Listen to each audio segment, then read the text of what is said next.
commencer, donc cette conférence que tout le monde attend. Et je pense que toi aussi, Diaspora, tu es prêt à venir construire ensemble avec nous. Donc, développer, apporter ta pierre à l'édifice pour le développement de l'Afrique. Nous sommes prêts à partager avec vous. Ensemble, nous faisons la force.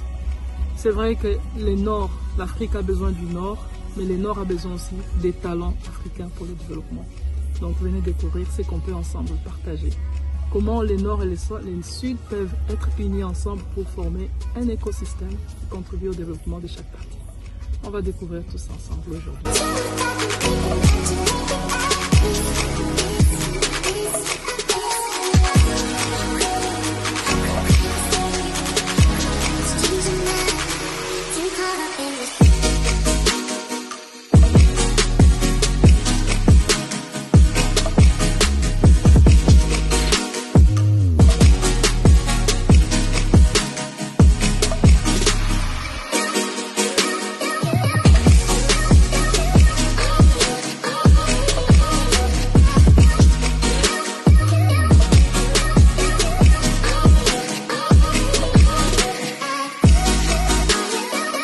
Nous allons avoir deux intervenants. On va faire une pierre de coups pour que vous puissiez ressortir avec une double portion à chaque session. Nous allons commencer avec Michel Simon et avec Esther Michel-Lidi. Vous partagez c'est quoi les différents points qui vont pouvoir être discutés avec les prochaines semaines. Tout à fait, Liliane. Je vais dire, c'est un acte d'humilité pour moi. Par exemple, la RDC, les RCCR, parce que l'entreprise a toutes les informations, les documents de l'entreprise sont corrects. Est-ce que ce n'est pas une entreprise fictive? Est-ce que ce n'est pas un partenaire qui est endetté, dont l'image va impacter mon projet? Donc tout ça, c'est important de le faire. Et pour arriver à bien le faire, il faut avoir des acteurs locaux qui sont capables de mieux faire ce travail.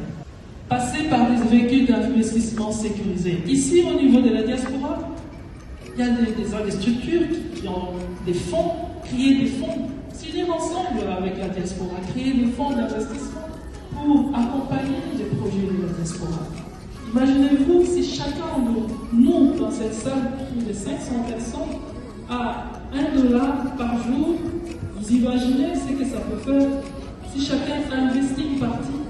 On va constituer un grand fonds d'investissement et je félicite tous ceux qui ont déjà pris cette initiative au niveau de la diaspora.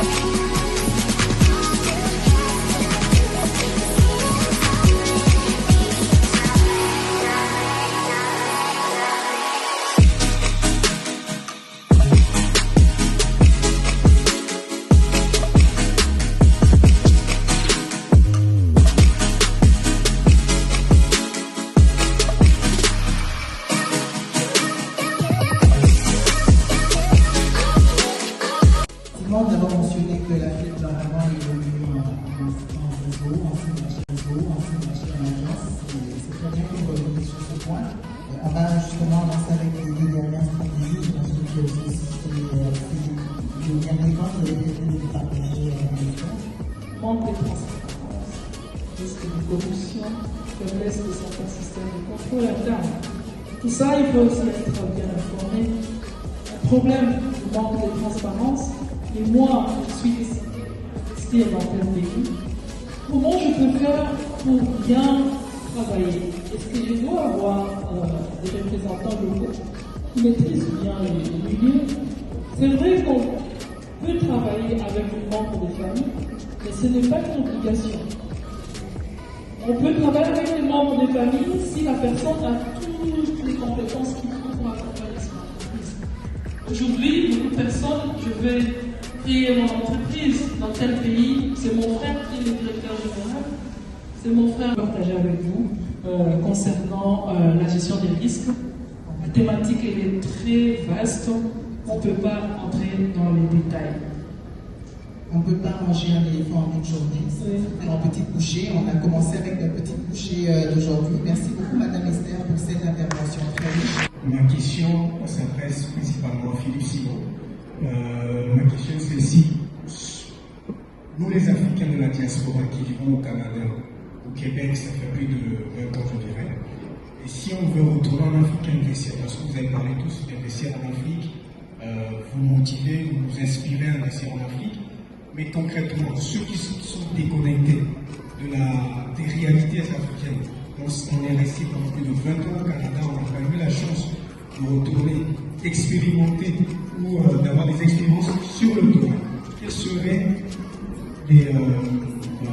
Quelle serait la solution, les solutions concrètes pour retourner en Afrique et aller investir? Quels seraient les mécanismes qu'il faut entreprendre pour pouvoir aller investir en Afrique? Ma question, c'est pour Madame Desider.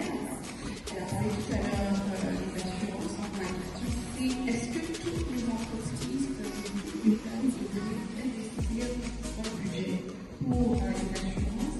Et si oui, quel pourcentage approximatif de leur capital financier devrait-il consacrer?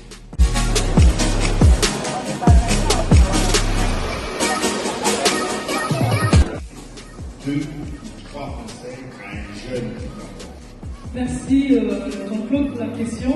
Donc c'est déjà, là je prends la casquette jeunesse. Déjà pour que les jeunes puissent réussir, déjà en tant qu'incubateur, structure qui accompagne la diaspora, c'est déjà il faut commencer à donner envie aux jeunes. Il faut lui donner les moyens qu'il faut et dans un environnement qui est favorable. Quand je parle d'envie, la jeunesse a une façon d'apprendre qui est différente des personnes un peu plus matures. Il faut utiliser les techniques, les termes qu'il faut pour la jeunesse. Mais ce que je demande aux jeunes, c'est aussi prendre leur destin en main, ne pas attendre qu'on vienne leur demander d'entreprendre. C'est déjà d'avoir des idées. Je donne l'exemple d'une jeune entrepreneur qu'on vient de sélectionner dernièrement dans un projet de la présidence. Elle a déjà créé son entreprise il y a 5 ans en pâtisserie. Elle évolue formellement et en même temps, elle va former les gens en Afrique avec les masterclass. À 23 ans, elle a déjà formé plus de 40 femmes. Il faut oser. Il faut oser, mais il faut aussi faire appel aux experts. On parle des moyens. Les moyens, ce n'est pas seulement financier, il y a aussi les moyens intellectuels.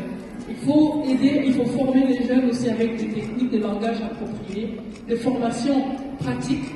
Par exemple, comment développer son réseau, comment conquérir un nouveau marché. C'est ce que j'allais présenter ce matin, mais le temps ne m'a pas permis de vous présenter ça prochainement. Je pense qu'on aura l'occasion. Donner des formations pratiques qui poussent les jeunes à aller directement en action. Et la jeunesse, apprenez à vous former aussi. Avoir la soif de la formation.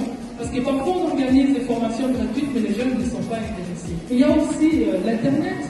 Formez-vous, apprenez, développez vos compétences. Mais déjà commencer par savoir c'est quoi mon expertise. Ne pas s'éparpiller dans les idées, parce qu'il y a tel qui a évolué dans tel domaine, j'y vais aveuglément.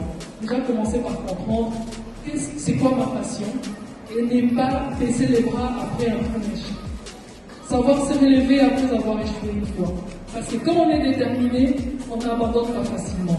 Donc, ce que je demanderais aux jeunes aujourd'hui, c'est de prendre son destin en main et d'aller avancer sans s'arrêter, malgré les obstacles français, parce que pour atteindre la richesse, tous les parcours, le chemin n'est pas toujours facile.